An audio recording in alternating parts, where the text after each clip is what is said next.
जो है हम लोग शुरू कर रहे हैं आज अपना लास्ट टॉपिक जो रह गया था पैटर्न एंड कोर मेकिंग में। तो आज हम लोग उसी में ही आगे बात करेंगे पैटर्न और कोर मेकिंग में। तो इसमें हम लोगों ने जो अभी तक जो डिस्कशन किया है तो उसमें हम लोगों ने पैटर्न मटेरियल के तक डिस्कशन किया था। आज हम लोग पैटर्न मटेरियल के बारे में पढ़ेंगे कि पैटर्न मटेरियल में क्यों इस वही मटेरियल को सबसे ज़्यादा प्रेफरेंस दिया जाता है पैटर्न बनाने के लिए, है ना। तो जैसे कि आप लोगों को पहली क्लास में मैंने बताया था कि पैटर्न कास्ट किए जाने वाले धातु का ही एक तरीके का एक प्रतिरूप होता है ना। जैसे आपको जो भी कुछ कास्ट करना है, जैसे हम लोगों ने पहली बार हेक्सागोनल शेप के बारे में पढ़ा था। तो हेक्सागोनल शेप में अगर आपको कास्टिंग बनाना है तो आपको जो पैटर्न बनाना होगा पैटर्न भी हेक्सागोनल शेप में ही बनाना होगा, है ना। लेकिन पैटर्न का जो मटेरियल होता है जिसको हम लोग पैटर्न बनाने के लिए यूज करते हैं, उसको चूज करने का जो सबसे बड़ा रीज़न होता है कि पैटर्न का वो मटेरियल कितना आसानी से मार्केट में अवेलेबल है और उसमें कितना आसानी से क्रिटिकल शेप दिया जा सकता है ना। ये बहुत ही इम्पोर्टेंट होता है और इसी पे ही डिपेंड करता है पैटर्न मटेरियल का सिलेक्शन, है ना। तो उसी पे आज हम लोग चर्चा करेंगे। तो जो आपको मैंने बताया थे 5 टाइप के पैटर्न मटेरियल का यूज़ करते हैं, जिसमें जो सबसे टॉप में है वो है लकड़ी। लकड़ी को इसके लिए टॉप में रखा जाता है क्योंकि लकड़ी एक ऐसा मटेरियल है जो नेचर में बहुत ही आसानी से अवेलेबल है प्रकृति में, और उसको कोई भी शेप बहुत आसानी से दिया जा सकता है ना। इसके लिए लकड़ी को सबसे पहले प्रेफर किया जाता है। लेकिन जो है देखो, हर मटेरियल का इंजीनियरिंग में कुछ ना कुछ फ़ायदा और कुछ ना कुछ नुकसान होता है। तो लकड़ी के भी अपने कुछ फ़ायदे अपने कुछ नुकसान हैं, तो हम लोग उस सब बारे में आज चर्चा करेंगे विस्तृत रूप से। तो सबसे पहले लकड़ी के बारे में बात करते हैं। तो लकड़ी जो है ये पृथ्वी में पाई जाने वाली सबसे पॉपुलर और सबसे सस्ता मटेरियल है जिसका यूज हम लोग पैटर्न बनाने में करते हैं। ये लकड़ी की प्रॉपर्टी है जो मैं आपको बता रहा हूँ। तो जब भी कभी पैटर्न मटेरियल के बारे में लिखने के लिए आता है तो उसमें आपको ऐसा ही वर्णन करना है, पॉइंट करके लकड़ी की क्या क्या खासियत है और उसकी क्या क्या डिसएडवांटेज या क्या क्या हानियाँ हैं, है ना। तो लकड़ी प्रकृति में पाया जाने वाला सबसे सस्ता मटेरियल है जो आसानी से पृथ्वी में उपलब्ध है ना। इसको आसानी से, जैसा कि इसमें दिया हुआ है, चीप है, इजीली अवेलेबल है और इसको आसानी से रिपेयर भी किया जा सकता है। और साथ में इसमें विभिन्न तरीके के अन्य शेप जो क्रिटिकल शेप होते हैं उन शेप को भी हम लोग आसानी से क्या कर सकते हैं, बना सकते हैं लकड़ी में, है ना। लकड़ी में किसी भी तरह का कोई शेप देना बहुत आसान होता है। इसके लिए लकड़ी का सबसे ज़्यादा यूज हम लोग करते हैं। जैसे आप लोग जब देखते होंगे कि आपके घरों में भी अक्सर मूर्तियाँ यूज की जाती हैं जो कास्टिंग से बनी होती हैं, कास्टेड एल्यूमिनियम होती है मैक्सिमम। तो उसमें जो जो छोटी-छोटी महीन जो कारीगरी होती है, वो कारीगरी लकड़ी के मटेरियल में ही संभव है, या फिर उसके अलावा आप प्लास्टिक है।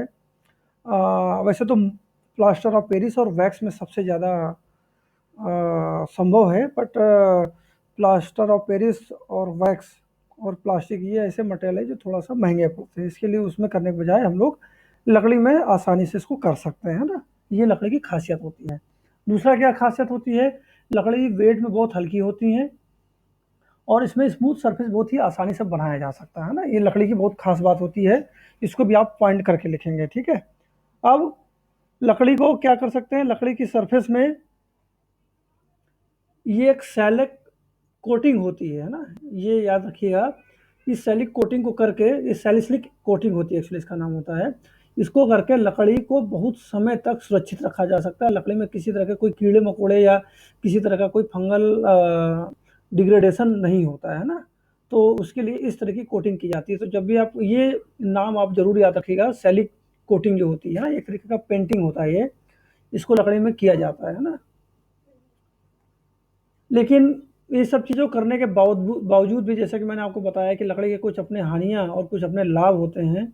तो लकड़ी की जो सबसे बड़ी हानि होती है लकड़ी के पैटर्न बनाने की, वो होता है लकड़ी में समय के साथ-साथ, ठीक है, लकड़ी में श्रिंकेज या रैपेज होता है। श्रिंकेज और रैपेज का मतलब क्या होता है कि जैसे बारिश में अगर लकड़ी आपकी पड़ी रह गई है ना, या पैटर्न बारिश में भीग गया, या पैटर्न बारिश में अंदर भी रखा हुआ है, किसी कमरे में बंद रखा हुआ है, लेकिन नमी की वजह से क्या होता है कि लकड़ी का जो पैटर्न है वो पैटर्न का साइज बढ़ जाता है ना, मॉइस्चर को एब्जॉर्ब करके। और जैसे वो धीरे-धीरे गर्मी आना शुरू होती है, तो वो फिर से सिकुड़ने लगता है, सेम मेटल की तरीके होता है। जैसे पिघली धातु में श्रिंकेज और एक्सपेंशन होता है, वैसे इसमें भी होता है।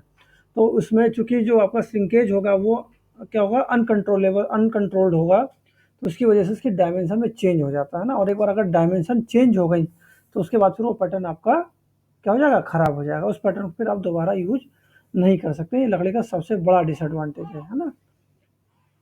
उसके बाद जो दूसरा सबसे बड़ा डिसएडवांटेज है, जब लकड़ी को हम लोग रैप करते हैं अपना सैंड में, मोल्ड बनाने के टाइम पे, तो सैंड के कारण, है ना, लकड़ी क्या होता है, लकड़ी में घिसाव पैदा होने लगता है, क्योंकि सैंड क्या होता है, सैंड एक तरीके के छोटे-छोटे पत्थर के पार्टिकल होते हैं। जब पत्थर के पार्टिकल के साथ जब लकड़ी कांटेक्ट में आएगी, तो ऑब्वियसली घिसाव होगा लकड़ी का, लकड़ी के पैटर्न का, है ना? तो वो चीज़ यहाँ पर वो एक समस्या हमें देखने को मिलती है ना?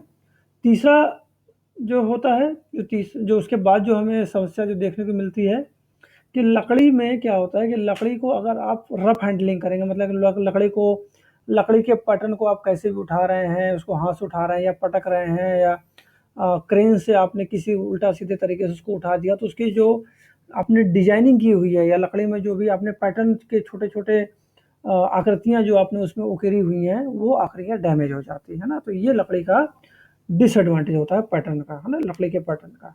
ठीक है, तो यहाँ पर किसी को कोई डाउट तो नहीं है, चल क्लियर है ना ये?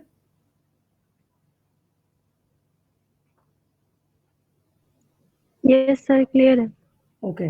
अब ये तो था लकड़ी के पैटर्न के बारे में। अब लकड़ी के कौन कौन सी लकड़ियाँ हम लोग पैटर्न बनाने के लिए यूज कर सकते हैं, ये सेकंड टाइप का क्वेश्चन बनता है, जो अक्सर आपका एग्जाम में पूछा जा सकता है, कि लकड़ी के पैटर्न बनाने के लिए मुख्यतः किन किन तरह की लकड़ियों का यूज किया जाता है ना।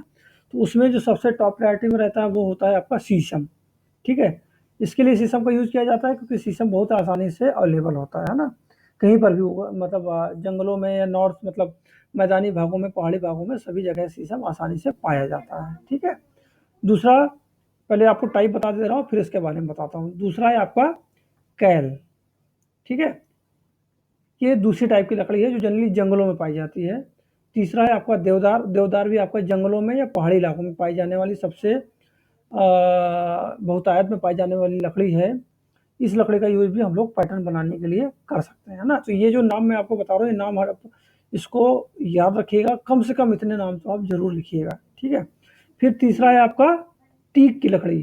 टीक एक तरीके का पेड़ होता है, टीक की लकड़ी का यूज़ किया जाता है ना। तो टीक की लकड़ी को भी हम लोग पैटर्न बनाने के लिए यूज कर सकते हैं। तो अब हम लोग इसके बारे में, इसके जो गुण होते हैं, गुणों के बारे में बात करते हैं हम लोग। तो सबसे पहले शीशम के बारे में आते हैं। शीशम जो है, इसका कलर आपको ध्यान रखना है, ये शीशम हमेशा डार्क ब्राउन कलर की लकड़ी होती है ना। डार्क ब्राउन कलर की लकड़ी होगी, जिसमें गोल्डन या डार्क ब्राउन कलर की स्टिप्स, स्टिप मतलब पट्टियाँ होती हैं। जैसे आप लोगों ने नीम के पेड़ की जब लकड़ी काटी जाती है, तो उसमें देखोगे उसमें रेसे बने होते हैं, सर्किल बने होते हैं, सर्किल ब्राउन कलर के होते हैं। तो वैसे इसमें भी वो लकड़ी आपकी डार्क ब्राउन कलर की होगी। ठीक है। और उसमें जो है गोल्डन कलर के या डार्क ब्राउन कलर के स्टिप्स पाए जाते हैं। इसको किसी ने देखा शीशम की लकड़ी की, नहीं देखा अभी तक? यस सर, मैंने देखा है। ओके। तो आपको पता होगा कि लकड़ी ये किस तरह की होती है। तो एक इमेज देख लेते हैं, इमेज कैसी होती है। शीशम बहुत आसानी से मिल जाता है, शीशम बहुत आसानी से पाया जाता है। ये जैसे जनरली शीशम से दवा भी लोग कभी कभी यूज़ करते हैं, दवा बनाने के लिए। अब जैसे आप लोग देख रहे होंगे, जैसे ये लकड़ी का जो सामान ये सब रखे हुए हैं ना, ये जैसे ये तबला बनाया गया है या स्टूल बनाया गया है, ये सारे शीशम के बनाए जाते हैं। शीशम एक मजबूत लकड़ी होती है ना, और इसके इसी मजबूत होती है, इसी वजह से इसका यूज़ हम लोग पैटर्न बनाने के लिए भी कर सकते हैं ना। शीशम का, एक मिनट, शीशम की पत्तियां अगर देखा जाए, ये शीशम, रवि आपने देखा है ये शीशम का पेड़, इस तरह की पत्तियां जो होती हैं जंगलों में अक्सर पाई जाती हैं लकड़ी है। यस सर, देखा है। यस सर, देखा है। ओके ओके, तो फिर ज़्यादा इसमें फिर डिस्कस करने की जरूरत नहीं है। ठीक है। हाँ, ये इसके आगे विशेषता के बारे में बात करते हैं। ये लकड़ी बहुत हार्ड होती है। ठीक है। और इसको आसानी से कटिंग टूल से काटा नहीं जा सकता है, तो इसकी वजह से इसमें मजबूती भी होती है, इससे ये पता लगता है ना। तो जैसा कि आगे नेक्स्ट पॉइंट मैंने लिख दिया, it is strong and durable. तो ये मजबूत भी होती है। ठीक है। तो इस लकड़ी का यूज़ भी हम लोग पैटर्न बनाने के लिए भी कर सकते हैं। इसके अलावा इस लकड़ी का यूज़ जैसा कि मैंने आपको बताया था फर्नीचर बनाने के लिए है, आपका म्यूजिकल इंस्ट्रूमेंट्स बनाने के लिए है, कैबिनेट बनाने के लिए है या प्लाईवुड आदि बनाने के लिए भी इस तरह की लकड़ियों का यूज़ हम लोग कर सकते हैं, है ना? ये लकड़ी का चीज़ खास बात होती है शीशम का, है ना? तो जो याद करने वाले जो पॉइंट है, पहला पॉइंट ये है कि लकड़ी डार्क ब्राउन कलर की होगी, जिसमें गोल्डन कलर के या डार्क ब्राउन कलर के स्ट्रिप्स होंगे, ठीक है? दूसरा ये हार्ड लकड़ी होती है और तीसरा बहुत ही मजबूत होती है। तो ये जो 3-4 पॉइंट है, ये आप लोग जो है हमेशा याद रखिएगा, है ना? अब आते हैं हम लोग कैल में। कैल लकड़ी के बारे में बात करते हैं। तो कैल लकड़ी क्या होती है? इसमें बहुत सारी छोटी-छोटी गाँठें पाई जाती हैं, है ना? इसको भी हम लोग अभी फिगर में देखेंगे। ये फर्स्ट पॉइंट जिसका है वो याद रखिएगा। ये लकड़ी जो है मुख्यतः जो पहाड़ी प्रदेशों में, जैसे अपने इंडिया में हिमालय के प्रदेशों में पाई जाती है ना?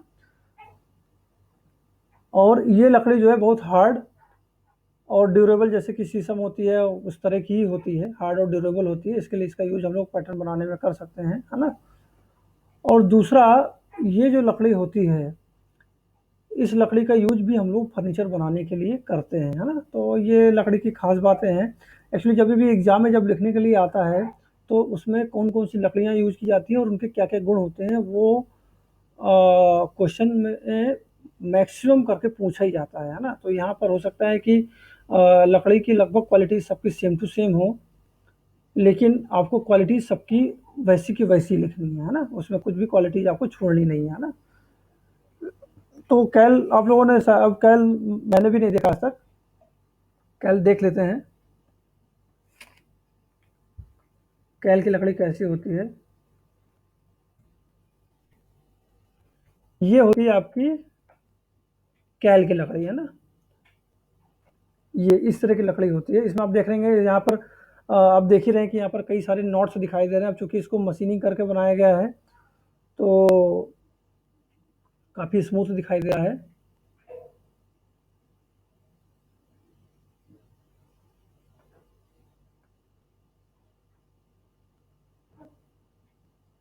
एक मिनट, हाँ, इसमें देख लूँगा यहाँ पर एक गाँठें दिखाई दे रही है। एक गाँठ ये है, यहाँ पर एक गाँठ है ना? यहाँ पर एक गाँठें हैं बनी हुई हैं, ये एक गाँठ है।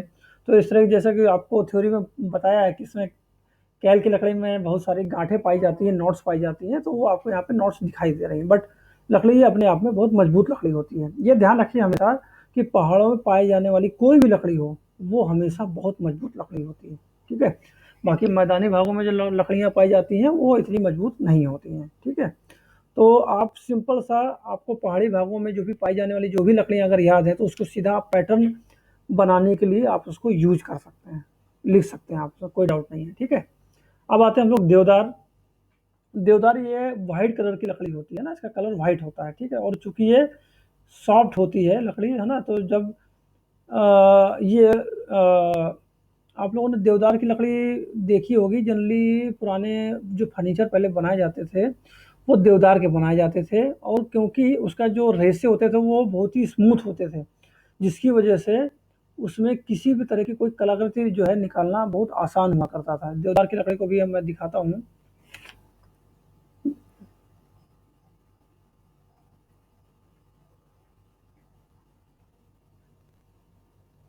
हुँ। ये होती है आपकी देवदार की लकड़ी, है ना? ये इमेज काफ़ी छोटी है, 1 minute.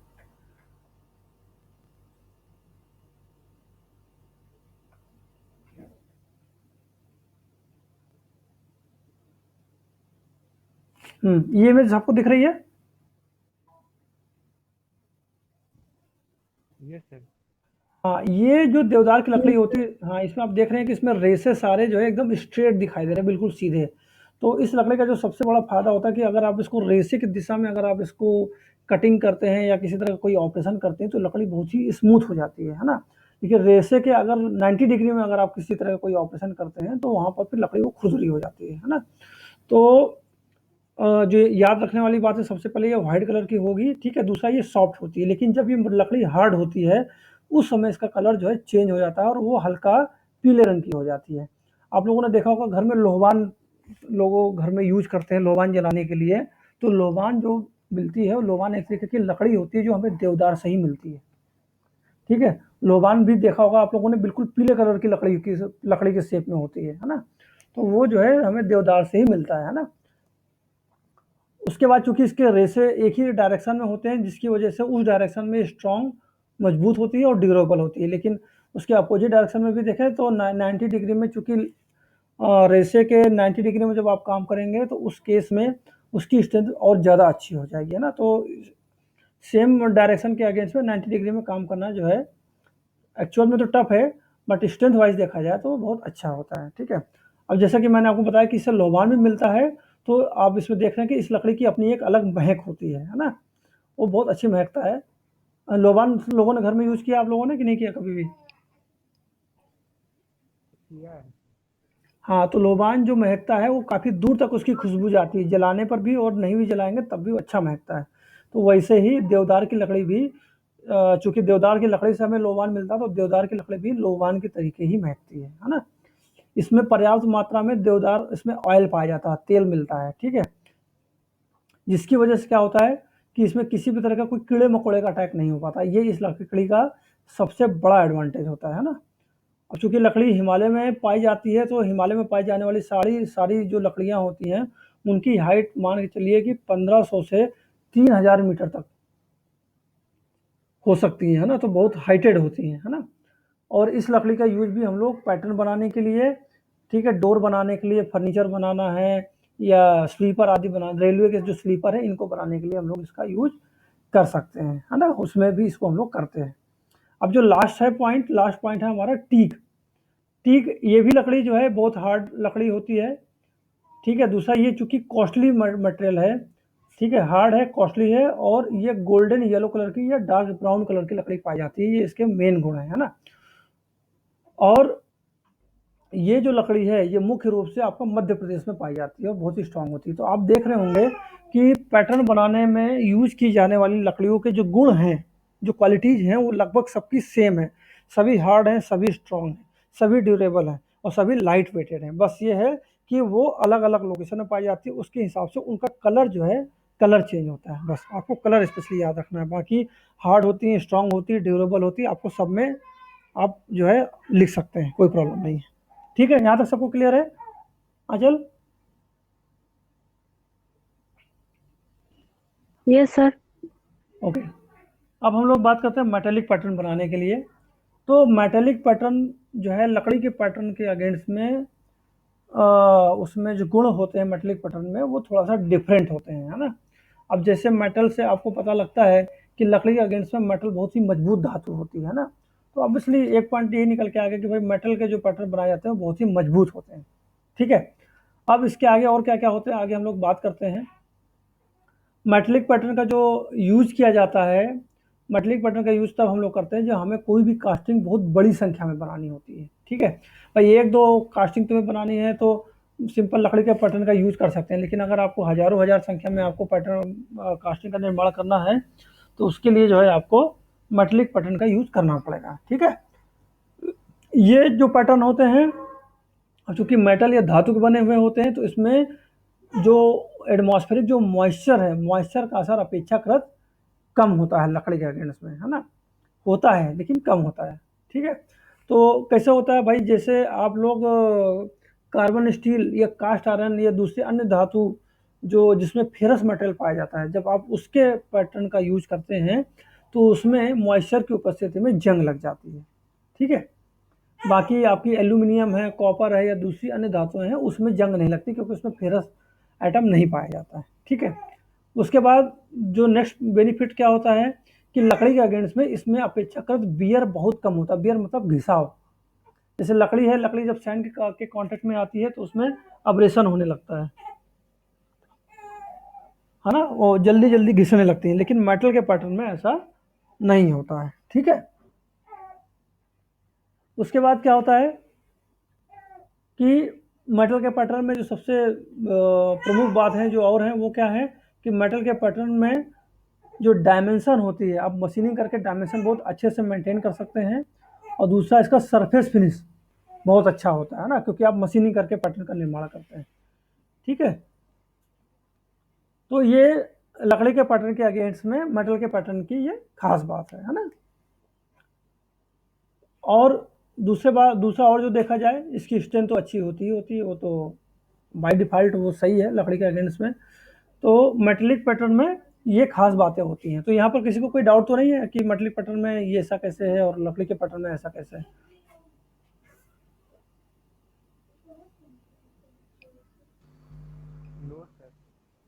No sir. Okay Ravi, आपकी आवाज़ बहुत धीमी आ रही है। ओके, अब हम लोग बात करते हैं मेटेलिक पैटर्न में और क्या बातें और क्या चीज़ें होती हैं।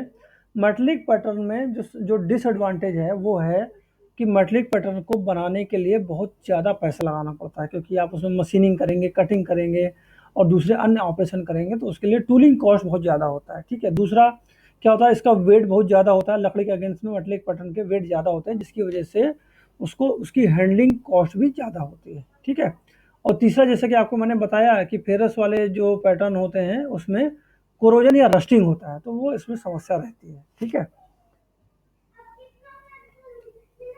जनरली जो इस तरह के जो पैटर्न होते हैं, उन पैटर्न का जो हम लोग मेटेलिक पैटर्न का यूज करते हैं हम लोग लार्ज बड़ी संख्या में कास्टिंग के निर्माण के लिए, ये आपको लिखना है। ठीक है, तो मेटेलिक पैटर्न के रूप में जो सबसे कॉमन मटेरियल है वो कौन कौन से हम लोग यूज कर सकते हैं? कास्ट आयरन, ब्रास का यूज कर सकते हैं, ब्रोंज है, आपका एल्यूमिनियम है। तो इस तरह की धातुओं का हम लोग यूज करते हैं मेटेलिक पैटर्न बनाने के लिए। ठीक है, तो इसमें जो हम लोग अब बात करेंगे मेटेलिक पैटर्न के अलग अलग मटेरियल के एडवांटेज और डिसएडवांटेज के बारे में। इसमें एक क्वेश्चन आप मान के चलिए पक्का है, वो आना ही आना है। पहला जो क्वेश्चन बनता है वो टाइप ऑफ पैटर्न मटेरियल के बारे में लिखने को आता है, और जो सेकंड क्वेश्चन बनता है वो पैटर्न मटेरियल के बारे में लिखने के लिए आता है। तो अभी जो मैं आपको बता रहा हूँ पैटर्न मटेरियल के बारे में बता रहा हूँ। ठीक है, तो उसको आप लोग जो है याद करके तब जाइएगा एग्जाम देने के लिए। ठीक है, कास्ट आयरन के बारे में बात करते हैं। कास्ट आयरन एक सस्ती धातु है थोड़ा सा। ठीक है, थोड़ी सस्ती होती है। दूसरा, इसमें मजबूती तो होती ही होती है, टफ होती है और ड्यूरेबल होती है, और प्लस इसका जो सरफेस होता है वो हमें स्मूथ मिलता है। तो पहला लाइन तो आपका यही हो जाएगा, यही इसकी सारी क्वालिटी को डिफाइन करता है। और चूंकि कास्ट आयरन है तो कास्ट आयरन की वजह से इसमें जो सैंड की वजह से जो घिसाव होने वाला है, जो वियर होने वाला है, वो वियर जो है नहीं होता है, क्योंकि कास्ट आयरन की जो हार्डनेस होती है वो अपेक्षाकृत ज़्यादा होती है। और हार्डनेस इतनी ज़्यादा होती है कि कास्ट आयरन जो है क्या हो जाता है, ब्रिटल हो जाता है। तो इसकी वजह से क्या होता है कि कास्ट आयरन सैंड के कांटेक्ट में आके घिसेगी तो नहीं, लेकिन अगर वो कास्ट आयरन का अगर पैटर्न हाइट से गिर गया या हैमरिंग उसमें कर दिया तो वो टूट जरूर जाएगा। ठीक है, तो ये ड्रॉबैक है। दूसरा क्या होता है, चूंकि कास्ट आयरन है तो ये क्या होगा, आपका हैवी भी होगा, हार्ड भी होगा, ब्रिटल होगा, और इसमें मॉइस्चर की उपस्थिति में जंग भी लग जाएगी, है ना। तो बहुत ही सिंपल लैंग्वेज में लिखा हुआ है, जो इतना इंपॉर्टेंट है केवल उतना ही इसमें लिखा हुआ है। ठीक है, तो ऊपर की जो दो लाइनें हैं वो आपको एडवांटेज है, और नीचे की जो दो लाइनें हैं वो आपके डिसएडवांटेज है ना। और अगर इसको एलिब्रेट करना चाहते हो तो आप इसको इस तरह भी ले सकते हैं कि ये सस्ती धातु है, आसानी से अवेलेबल हो जाती है। ठीक है, ये मजबूत होती है, और इसमें आब्रेशन के प्रति रजिस्टिविटी होती है ना, घिसाव के प्रति रजिस्टिविटी होती है। ठीक है, और दूसरा इसमें सरफेस फिनिश भी अच्छा होता है। तो ये कास्ट आयरन के मुख्य एडवांटेज है। ठीक है, अब हम लोग इसमें आगे बात करते हैं डिसएडवांटेज के बारे में। अगर किसी को कोई डाउट हो रहा है तो पूछ सकते हैं यहाँ पर, है ना। हालांकि ऐसा कोई डाउट वाला कोई इसमें वो है नहीं, बहुत ही सिंपल है ये। ठीक है, डिसएडवांटेज आपको मैंने ऑलरेडी बता ही दिया है। अब हम लोग बात करते हैं ब्रास और ब्रोंज धातुओं के बारे में, है ना। तो ब्रास और ब्रोंज जो धातुएं होती हैं ये एक्चुअली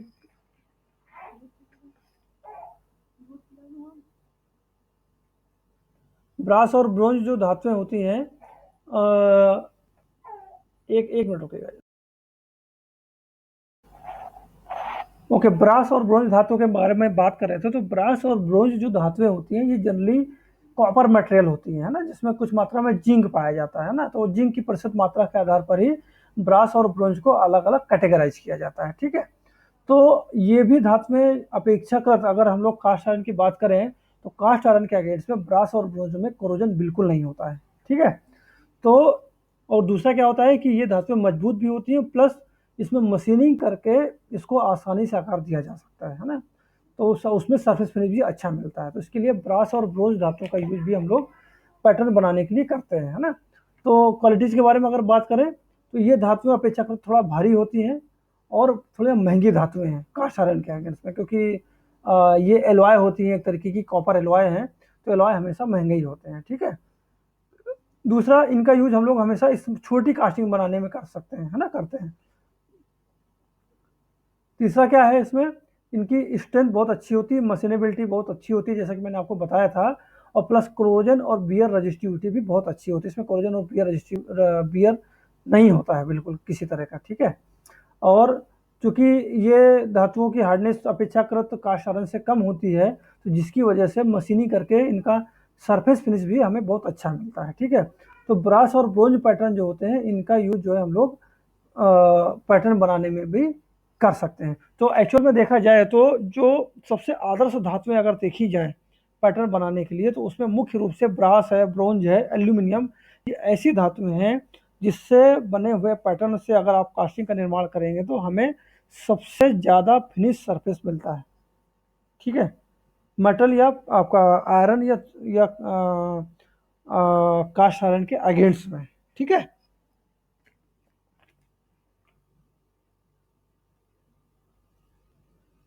ओके, अब हम लोग चलते हैं एल्यूमिनियम एलॉय में।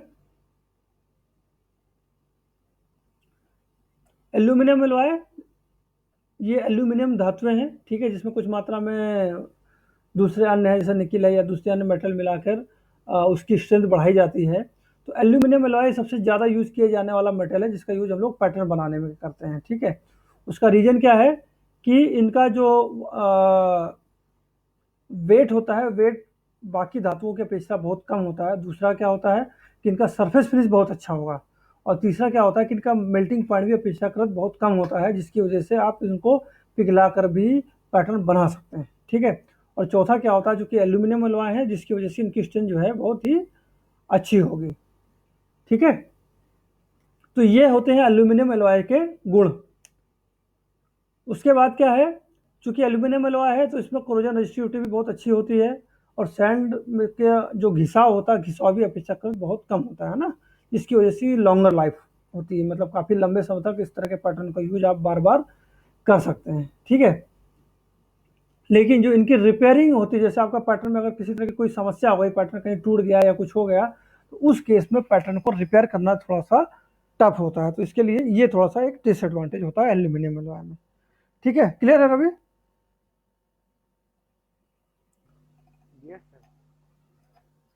ओके, ये तो पूरा थ्योरी पार्ट है, तो उसमें ज़्यादा कुछ डाउट नहीं होगा। अब हम लोग आते हैं वाइट मेटल, ठीक है। वाइट मेटल जो होता है वो क्या होता है, एलॉय ऑफ एंटीमनी, कॉपर और लेड, ठीक है। ये कॉम्बिनेशन आप लोग याद रखिएगा, वाइट मेटल जब लिखिएगा तो उसके साथ में ये कॉम्बिनेशन जरूर लिख दीजिएगा, ठीक है। तो वाइट मेटल के क्या एडवांटेज होते हैं, इसका यूज जो है हम लोग लाइनिंग और स्ट्रिपिंग प्लेट्स में करते हैं। तो ये एक्चुअली जो जब पैटर्न बनाए जाते हैं तो पैटर्न में कभी कभी कुछ सपोर्टिंग प्लेट्स भी लगाई जाती हैं, तो सपोर्टिंग प्लेट्स लगाने के लिए हम लोग इस तरह का वाइट मेटल का यूज करते हैं, ठीक है।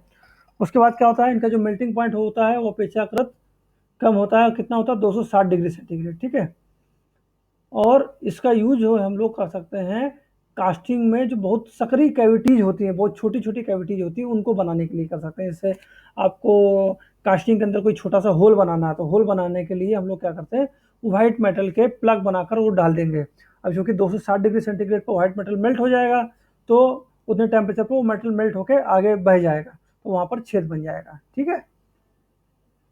डिसएडवांटेज क्या होता है, ये बहुत ही सॉफ्ट मेटल होता है, ठीक है। इसके लिए अगर जरा सा भी हल्की सी भी चोट करेंगे तो तुरंत ये मेटल डैमेज हो जाएगा, ठीक है। और ट्रांसपोर्टेशन के टाइम में इसमें स्पेशल केयर की जरूरत पड़ती है, क्योंकि सॉफ्ट होता है, नहीं तो डैमेज होने के चांसेस बढ़ जाते हैं, ठीक है। और दूसरा क्या होता है कि इसमें बियर बहुत ज़्यादा होता है, सैंड के कांटेक्ट में जैसे ही आएगा, चूंकि सॉफ्ट धातु है, मुलायम धातु है, तो उसमें बहुत जल्दी से बियर या अब्रेशन होने लगता है, ठीक है। तो ये जो है इसका डिसएडवांटेज है। तो ये जो आपका मेटेलिक पैटर्न है, मेटेलिक मटेरियल है पैटर्न बनाने के लिए, तो वो उसका क्लासिफिकेशन यहाँ से अपना खत्म होता है। तो मेटेलिक पैटर्न में किसी को कोई डाउट तो नहीं है?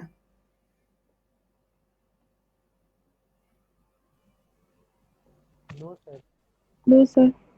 ओके। अभी आप लोगों ने पैटर्न की कोई भी वर्कशॉप की कि नहीं की अपना फाउंड्री की?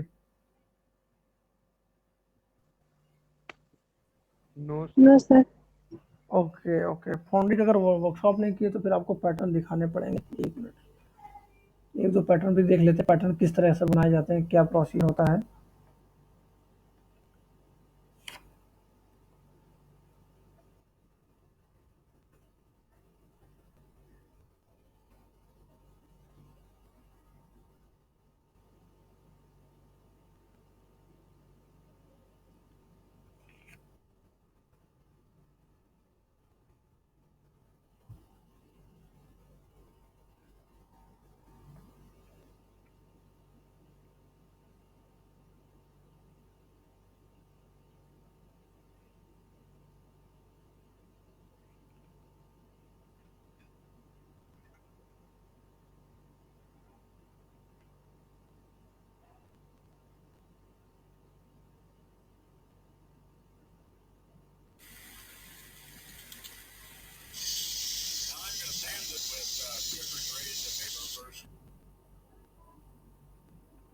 ये लकड़ी का पैटर्न बनाया जा रहा है, आप इसमें देख रहे होंगे लकड़ी के पैटर्न को ये फाइनल फिनिश दिया जा रहा है। ठीक है, ये किसी इंजन में यूज किया जाने वाला पार्ट है, कंपोनेंट है, ये सैफ्ट है वैसे। ठीक है, तो इसको आप देख रहे होंगे, इसमें क्या है कि सैफ्ट का जो भी डायमेंशन है, जो भी डाया है, वो डायमेंशन और डाया का लकड़ी का इस तरह का एक शेप बनाया जाएगा। ठीक है, और इसको शेप बना के उसको फाइनल फिनिशिंग आकार दिया जा रहा है ना।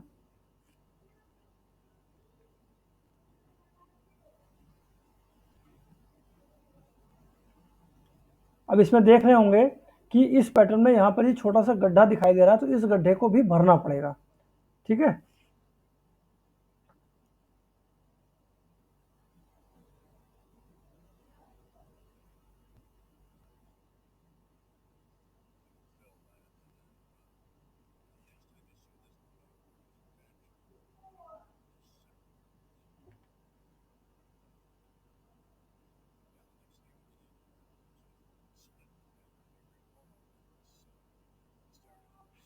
अब ये देखिए पैटर्न को, जैसे मैंने आपको बताया कि पैटर्न को दो पार्ट में बांट दिया जाता है, जिसको अपर पोर्शन और लोअर पोर्शन करते हैं, है ना। तो जब मोल्ड बनाया जाता है तो आधे पार्ट को ऊपर वाले मोल्ड पे और आधे पार्ट को नीचे वाले मोल्ड पर रख के और फिर मोल्डिंग प्रोसेस किया जाता है।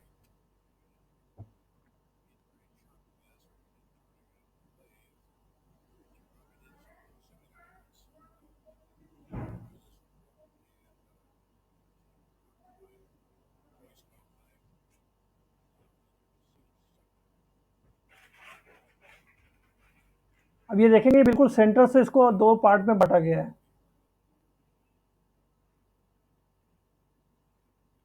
ये देखिए, ये दो पार्ट में इसको बांट दिया गया अभी।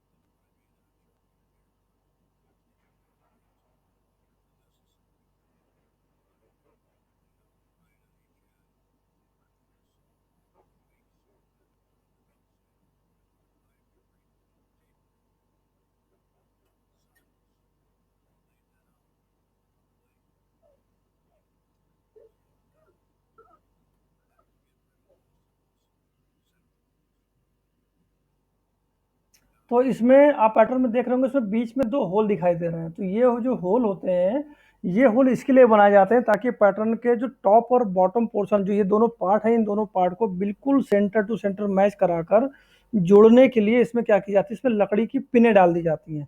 उन पिन को बोलते हैं डॉवल पिन, है ना। तो डॉवल पिन के जरिए ये जो पैटर्न है, ये एक दूसरे के ऊपर बिल्कुल फिक्स पोजीशन पे चिपक जाते हैं, अपनी पोजीशन से शिफ्ट नहीं होते। नहीं तो आपका जो सैफ्ट है शाफ्ट अपनी पोजीशन से शिफ्ट हो जाएगा। ठीक है, तो उसको बिल्कुल सेंटर टू सेंटर रखने के लिए हम लोग डॉयल पिन का यूज करते हैं। ठीक है, डॉयल पिन आपको अभी आगे सब क्लियर हो जाएगा, चिंता मत कीजिए।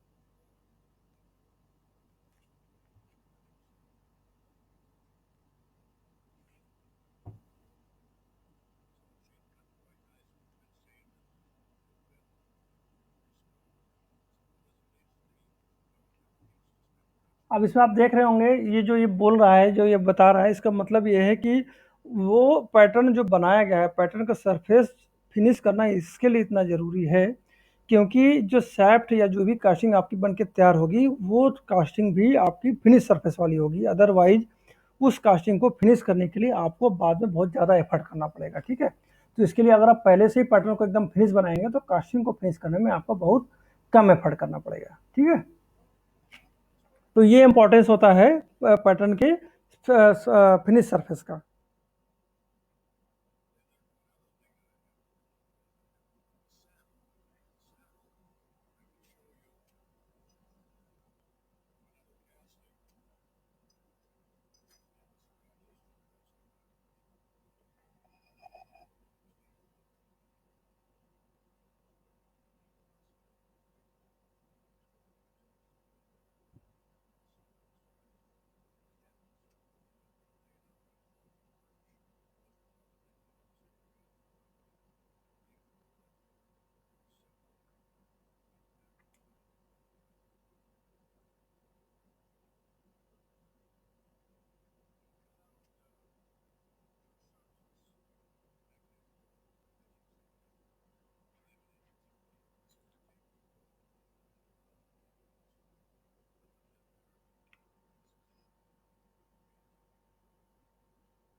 अब ये देख रहे होंगे, ये देखिए, ये जो मशीन जो है, ये इसमें ये जो व्हील है, ये वाला व्हील, ठीक है, ये वाला व्हील, ये जो लकड़ी का जो ये गोल व्हील दिखाया था, इसका ये टू कॉपी है। ठीक है, जिसको उसे बनाना है।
अब ये देख रहे होंगे, ये आपका जो है ना, ये जो लकड़ी है, ये उसकी है, देवदार की लकड़ी है, जिसको ये जो है पैटर्न बनाने के लिए यूज कर रहा है। अब इसमें देखेंगे कि इसका सरफेस फिनिश कितना बढ़िया आया हुआ है, और इसको कितना क्रिटिकल शेप में इसको इसने कटिंग किया हुआ है। ये आप देख रहे होंगे, ये हाफ सर्किल में बनाया हुआ है ना। ठीक है, चल क्लियर हो रहा है ना।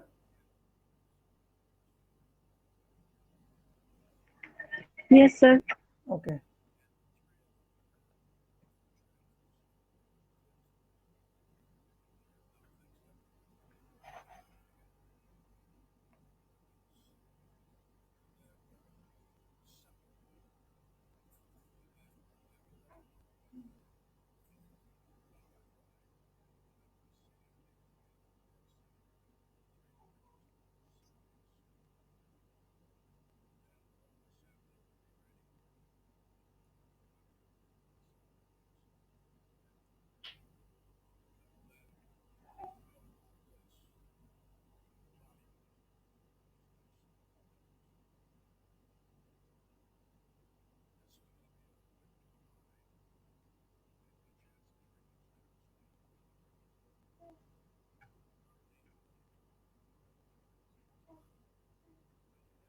तो ये जो आपने वीडियो देखा, इस वीडियो से कुछ समझ में आया कि नहीं आया?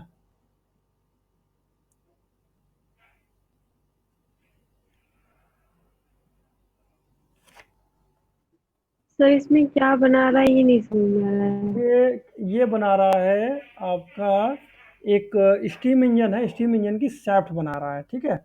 स्टीम इंजन की शाफ्ट बनाने के लिए इसने क्या किया है, सबसे पहले स्टीम इंजन की शाफ्ट चूंकि छोटी सी होगी तो शाफ्ट का पूरा डिजाइन कर लिया है, ठीक है। अब डिजाइन करने के बाद क्या किया उसने, लकड़ी में शाफ्ट के आकार की लकड़ी पूरी कटिंग की, जैसे आप पीछे देख रहे होंगे, या इसमें एक शाफ्ट का एक पोर्शन ये है, दूसरा ये है, ये व्हील है, फिर बीच का पोर्शन है, फिर ये व्हील है, फिर ये शाफ्ट का सेकंड पोर्शन है, जिसे नॉन ड्राइव या ड्राइव एंडिंग बोल सकते हैं, ठीक है। इसने क्या किया कि अब सेम टू सेम सैप के डाया का मशीनिंग करके इस तरह का लकड़ी का ये एक शेप बना लिया, ठीक है। अब इस लकड़ी के शेप को जो जो हम पैटर्न जिसे बढ़ा रहे हैं, जो आज हम लोग पैटर्न पढ़ रहे हैं, ये जो लकड़ी का शेप है, ये लकड़ी का शेप पैटर्न कहलाता है, जिसको मुझे बताना था आपको, ठीक है। ये पैटर्न बन गया। अब इसने क्या किया कि पैटर्न बनाने के बाद जो नेक्स्ट स्टेप है वो स्टेप होता है मोल्डिंग प्रोसेस, जिसमें क्या किया जाता है कि सैंड को इसको सैंड को एक कैविटी में भर के उसके ऊपर इस पैटर्न के हाफ पोर्शन को रख के और फिर सैंड भर के उसको रैम किया जाता है ना। तो ये आपका जो मोल्डिंग प्रोसेस है वो अभी हम लोग पैटर्न के बाद नेक्स्ट टॉपिक पढ़ेंगे। तो अभी आपने जो पैटर्न तक जो था वो पोर्शन आप लोगों ने पढ़ा कि सैफ्ट बनाने के लिए आपको बिल्कुल सैफ्ट के आकार का ये लकड़ी का एक शेप बनाना पड़ेगा जो पैटर्न कहलाएगा। जैसा कि आपको मैंने बताया था ना कि पैटर्न जो है कास्ट किए जाने वाले मटेरियल की फोटो कॉपी होती है, टू कॉपी होती है, तो ये भी उसी की टू कॉपी है। तो जब कास्टिंग बन के तैयार होगी तो कास्टिंग बिल्कुल ऐसी ही बन के तैयार होगी, ठीक है। चल,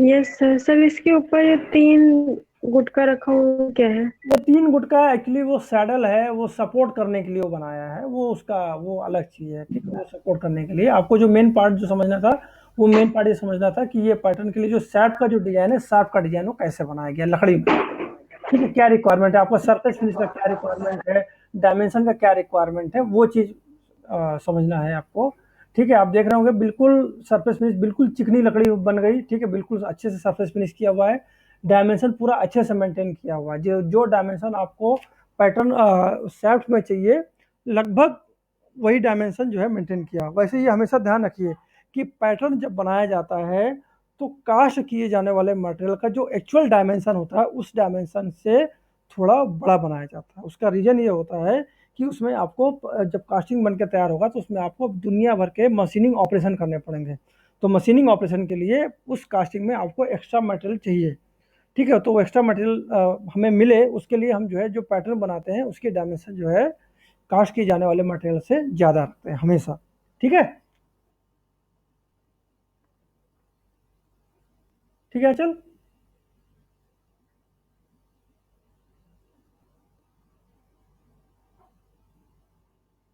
यस सर। ओके, अब हम लोग बात करते हैं प्लास्टिक के पैटर्न के बारे में। तो जो प्लास्टिक के पैटर्न होते हैं, प्लास्टिक के पैटर्न बाकी सभी पैटर्न से उसमें कुछ खास बातें स्पेशल पाई जाती हैं। जैसे पहला क्या होता है कि ये बहुत हल्के होते हैं, दूसरा ये मजबूत होते हैं, तीसरा इसमें मॉइस्चर का कोई असर नहीं होता है, और चौथा इनकी बियर रजिस्टिविटी बहुत अच्छी होती है, ठीक है। और पांचवा क्या होता है कि ये मोल्डिंग सैंड के साथ चिपकते नहीं, ठीक है। ये जो गुण होते हैं ये प्लास्टिक को एक स्पेशलाइज्ड मटेरियल बनाते हैं पैटर्न बनाने के लिए, ठीक है। उसके बाद क्या होता है कि इनकी जो सरफेस फिनिश भी जो होती है, सरफेस फिनिश भी बहुत अच्छी होती है इस प्लास्टिक के पैटर्न की, जिसकी वजह से प्लास्टिक के पैटर्न का सबसे ज़्यादा यूज किया जाता है, ठीक है। तो ये तो हो गई पैटर्न, प्लास्टिक के पैटर्न की खास बातें। अब प्लास्टिक के पैटर्न को बनाने के लिए हम लोग किस तरह के प्लास्टिक का यूज करते हैं? जनरली प्लास्टिक के जो पैटर्न बनाए जाते हैं वो मुख्यतः बनाए जाते हैं थर्मोसेटिंग रेजिन से। तो ये चीज़ ध्यान रखना, ये अक्सर क्वेश्चन में आ जाती है कि प्लास्टिक के पैटर्न बनाने के लिए किस तरह के प्लास्टिक का सबसे ज़्यादा यूज किया जाता है, ठीक है। ये कंपटीशन में भी पूछा जाता है और नॉर्मल भी पूछा जाता है, ठीक है। तो उसमें आपको लिखना है थर्मोसेटिंग रेजिन, ठीक है। इसके अलावा किसका और यूज कर सकते हैं? फिनोलिक रेजिन, ठीक है। फिनोलिक रेजिन का भी यूज किया जाता है प्लास्टिक पैटर्न बनाने के लिए, ठीक है। तो इन दोनों में से किसी एक का भी यूज आप लोग कर सकते हैं, है ना। इसमें क्या होता है कि ये जो रेजिन होते हैं ये जनरली रेजिन लिक्विड फॉर्म में होते हैं, ठीक है, जो बाद में सॉलिडिफाई किए जाते हैं, और सॉलिडिफाई करने के लिए एक निश्चित टेम्परेचर पर इनको हीट किया जाता है तभी वो सॉलिड बनते हैं, ठीक है। अब प्लास्टिक के पैटर्न को बनाने के लिए क्या किया जाता है? चलो ये तो प्रोसेस है प्लास्टिक के पैटर्न बनाने का। तो चलो इसको पार्ट, चलो ये एक इम्पोर्टेंट पार्ट है, इसको अलग से बताना पड़ेगा।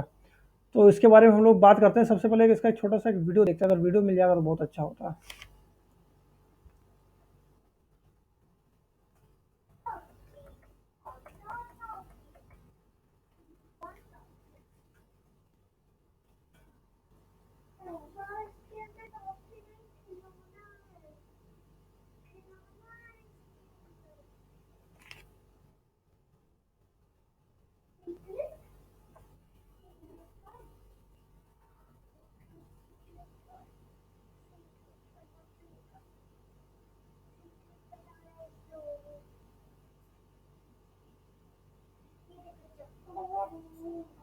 देखते हैं शायद ये सही हो।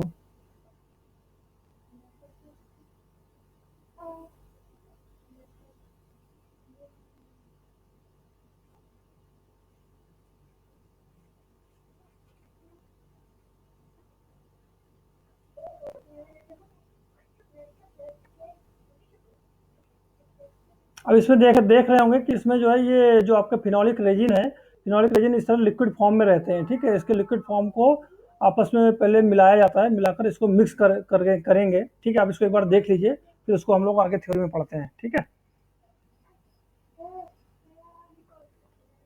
अब इसको देखिए हीट किया जा रहा है।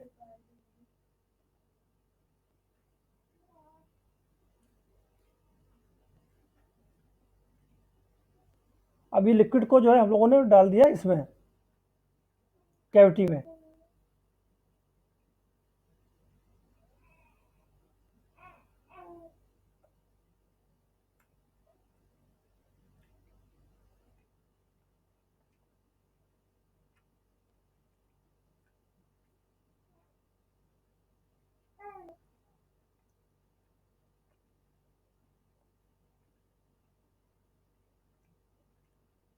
और ये पैटर्न आपका हार्ड हो गया, और हार्ड होकर ये पैटर्न आपका रेडी हो गया, ठीक है। ठीक है, अच्छा। Yes sir. हाँ, तो आपने देखा कि प्लास्टिक का पैटर्न ये कैसे बनाया जाता है। तो अब आपको थ्योरी बहुत ही सिंपल लगेगी कि कैसे कैसे बनाया गया। जैसे कि मैंने आपको बताया कि ये जो फिनोलिक रेजिन होते हैं लिक्विड फॉर्म में होते हैं, ठीक है। इस लिक्विड फॉर्म को क्या किया जाता है कि आपको जिस तरह का भी पैटर्न बनाना है, वो जनरली सिलिकॉन का, जैसे इसने कैविटी दिखाई कि सिलिकॉन मेटल की एक कैविटी थी, उस कैविटी में लिक्विड फॉर्म में जो है उस फिनोलिक रेजिन को अंदर डाल दिया। कुछ समय तक वेट किया, और वेट करने के बाद वो क्या हो गया, धीरे धीरे सॉलिड बन गया, और सॉलिड बनकर उसने उस कैविटी का आकार ले लिया, और वो फिर बाद में आपका पैटर्न कहलाया, ठीक है। बहुत ही सिंपल है, वो आपने अगर देखा तो बहुत सिंपल तरीके से आपको समझ में आ जाएगा, ठीक है। और वही चीज़ यहाँ पर डिफाइन की गई है। इसके लिए अब इसमें हम लोग अगर देखें तो प्लास्टिक का पैटर्न बनाने के लिए सबसे पहले क्या करना पड़ेगा कि आपने जैसे उसमें देखा कि लिक्विड, जो लिक्विड थे, लिक्विड में आपस में मिक्स किया गया, और मिक्स करने के बाद उसको डीगैसिंग किया जाता है, हीट करके डीगैसिंग करते हैं। डीगैसिंग करने के बाद फिर क्या करते हैं कि जैसा आपने देखा कि उसमें सिलिकॉन के जो वो था, कैविटी थी, कैविटी में दो पार्ट थे, ठीक है। एक अपर पार्ट था, एक लोअर पार्ट था, ना, याद है ना सबको। ये यहाँ पर देखिए आप, ये ये आपका अपर पार्ट था, ये लोअर पार्ट था, ठीक है। ये सिलिकॉन मटेरियल का बना हुआ है ना, तो सिलिकॉन मटेरियल एक तरीके का रबड़ टाइप का मटेरियल होता है ना। तो उसमें क्या किया कि आपने लिक्विडिफाई इस फिनोलिक रेजिन को आपने इसमें अंदर डाल दिया, और डाल के फिर ढक्कन बंद कर दिया, फिर धीरे धीरे वो सॉलिडिफाई हो गया, ठीक है। तो ये जो पूरी थ्योरी है, पूरी थ्योरी उसी को ही डिफाइन करती है, ठीक है। तो बाद में सॉलिडिफिकेशन के बाद फिर आपका ये पैटर्न बनकर तैयार हो जाएगा, जिसको आप लोग जो है कास्टिंग के लिए यूज कर सकते हैं, ठीक है। तो इस प्रकार ये प्लास्टिक के पैटर्न जो है बनकर तैयार हो जाते हैं, है ना। तो रवि, कोई डाउट तो नहीं यहाँ पर प्लास्टिक के पैटर्न में?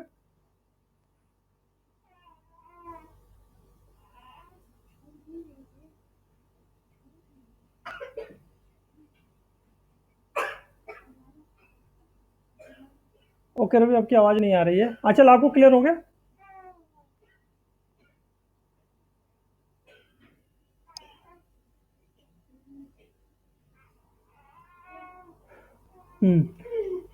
ठीक है, हम लोग आगे बढ़ते हैं अभी।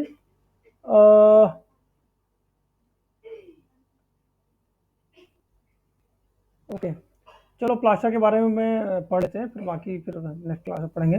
प्लास्टर ऑफ पेरिस ये भी पैटर्न बनाने के लिए यूज़ किया जाने वाला सबसे ज़्यादा यूज़ किया जाने वाला मटेरियल है। प्लास्टर ऑफ पेरिस का यूज़ जनरली घरों में भी करते हैं, जो घरों में छतों में जो डिजाइनें बनाई जाती हैं या पंखे के आसपास जो डिजाइनें बनी होती हैं वो प्लास्टर ऑफ पेरिस की बनाई जाती है। ठीक है, प्लास्टर ऑफ पेरिस को हम लोग जिप्सम के नाम से भी जानते हैं, या ऐसे व्हाइट सीमेंट भी एक तरीके का बोलते हैं, है ना। तो जनरली ये जो मटेरियल होता है ये जिप्सम से बना होता है। जिप्सम एक प्रकार का एक मिट्टी की टाइप की संरचना होती है, मिट्टी होती है जिसका यूज हम लोग पैटर्न बनाने के लिए करते हैं। इसकी जो सबसे खास बात होती है, इसकी कंप्रेसिव स्ट्रेंथ बहुत अच्छी होती है, पहली चीज़। और दूसरी चीज़, ये पैटर्न, ये जो मटेरियल होता है, जब लिक्विडिफाई किया जाता है और लिक्विडिफाई करने के बाद जैसे जैसे इसका सॉलिडिफिकेशन होता है, इसमें एक्सपेंशन होता है, ये इसकी सबसे खास बात होती है। ठीक है, तो जिसकी वजह से ये क्या होता है कि ये पैटर्न जो होता है इसमें बहुत कम मटेरियल की ज़रूरत पड़ती है ना। और आसानी से इसको जो है हम लोग किसी भी शेप में डाल सकते हैं। जैसे अभी आप लोगों ने देखा कि प्लास्टिक के पैटर्न बनाए जाते हैं, उसमें भी कैसे लिक्विडिफाई जो लिक्विड होता है फिनोलिक रेजिन, उसको हम लोग किसी भी शेप में डाल सकते हैं। वैसे ही प्लास्टर ऑफ पेरिस का भी यूज हम लोग किसी भी शेप को बनाने के लिए कर सकते हैं। ठीक है, इसमें क्या किया जाता है, प्लास्टर ऑफ पेरिस को पानी के साथ मिला लिया जाता है और एक स्लरी बना लिया जाता है। ठीक है, और स्लरी को फिर जिस शेप का पैटर्न हमें बनाना होता है उस शेप में डाल दिया जाता है, जिसके जिसके बाद कुछ समय तक हम उसको इंतजार करते हैं, करीब 15 से 20 मिनट, जिसके बाद वो ऑटोमेटिक सॉलिडिफाई हो जाता है। और एक बार सॉलिडिफाई हो गया तो उसके बाद फिर वो पैटर्न बन के तैयार हो जाता है ना। तो इसका भी एक वीडियो देखते हैं, वीडियो अगर होगा तो बहुत अच्छा है।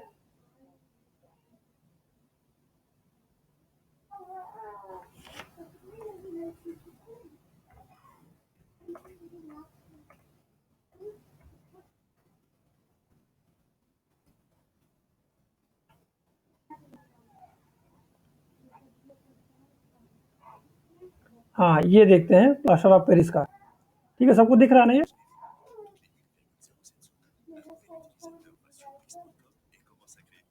Yes sir. हम्म।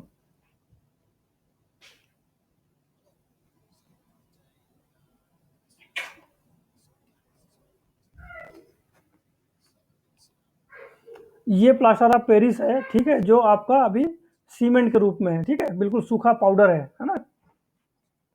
और ये वाटर है, पानी के साथ इसको मिलाकर पहले इसका स्लरी बनाया जाएगा। ठीक है, अब पानी के साथ मिलाया जा रहा है तो अभी क्या होगा, धीरे धीरे स्लरी बन जाएगा, जैसे सीमेंट को नहीं पानी के साथ घोल दिया जाता है वैसा।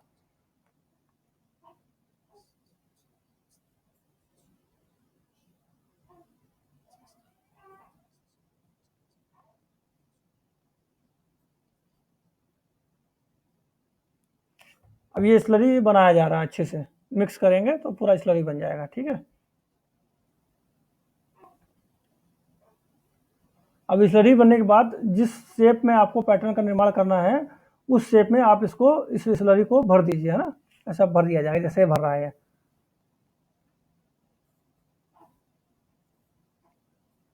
ये भर दिया गया। अब ये क्या हो गया कि अब इसको कुछ देर छोड़ दिया जाएगा सूखने के लिए, ताकि ये अंदर जो जो है वो सूख जाए पूरी तरह से। ठीक है, जैसे सीमेंट को लगा, अच्छा दीवार में लगा के छोड़ दिया जाता है, कुछ देर बाद सीमेंट हार्ड हो जाती है, वैसे ही इसमें किया जाएगा।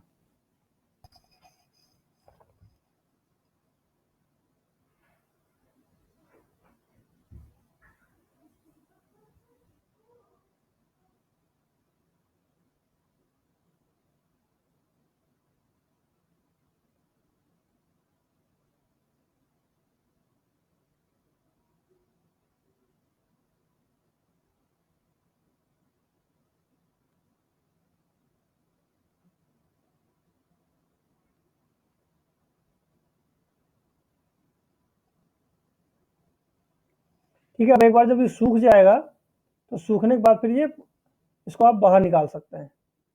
जैसे अभी क्या हो गया, अभी ये सूख गया है लगभग। और सूखने के बाद जब आप इसको बाहर निकालेंगे तो बिल्कुल वही शेप ले लेगा जिस शेप का जो है आपको पैटर्न का निर्माण करना था। ठीक है,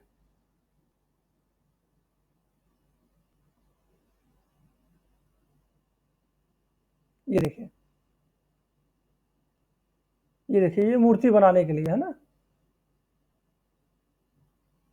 ये देखिए, ये पैटर्न देखिए बन के तैयार हो गया। ठीक है, चल।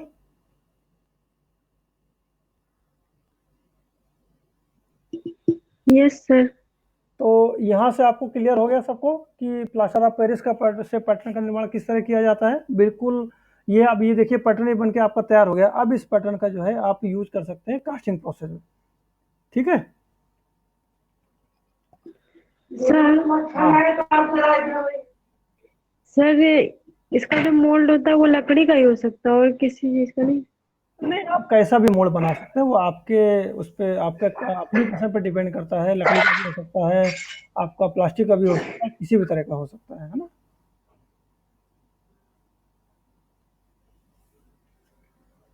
ठीक है, ठीक है रवि। Yes sir. ओके। वैसे देखा जाए तो वैसे आपको पैटर्न बनाने के लिए आपको शायद चांस नहीं मिलेगा आपके वर्कशॉप में। तो आप जो ये आपको लर्निंग वीडियो था, ये लर्निंग वीडियो आप देखेंगे तो उसमें आपको बहुत अच्छा आइडिया मिल जाएगा कि किस तरह से इस तरह पैटर्न का निर्माण किया जाता है ना।